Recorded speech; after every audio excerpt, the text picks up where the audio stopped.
One of the things I see quite often is where a business manager has been appointed to a business. And while in essence I think that's an excellent idea, the thing to do again is to have a monitoring way to see where our business manager performs. Too often what happens is a business manager comes in and builds up the contacts and the relationships, and then either goes off to another company or starts his own business and he's got a free leg up. And our business is left floundering. So one of the things I think is a good idea with a business manager is, firstly, you don't employ them on an open-ended contract. You employ them for a period of time. 6 months is an ideal example, that it gets renewed every 6 months, so that you can monitor whether they are achieving the results that you want. Over the period of time, I've found that business owners have tended to be too reliant on a business manager. And what happens is when you're reliant on that one business manager, if that falls over, you're left open and vulnerable.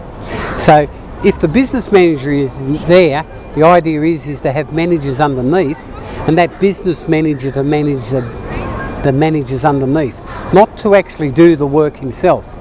Because if he does all the work himself, it leaves you in a great big hole as the business owner if something should happen. And then to have a system in place where you can monitor the performance of that business manager.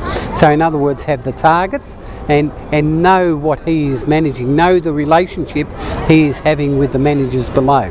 And they are little systems that really you're looking for the business manager to have in place, not to actually manage the tasks or manage the divisions or different operations of the business, but more so to be a guideline or a measuring stick of what the managers below him are doing. And that way, if the business manager should ever decide to leave and go out on his own or go to another company, you've got the systems in place as the business owner that the business can just keep on going. At any time when you don't feel comfortable, you can say off you go, and he can go and do his own thing, and you can get the business on track the way you want it. Whereas if it's an open-ended thing, it becomes extremely messy, and that manager has got a lot of power over what happens in your business, and you start diminishing control.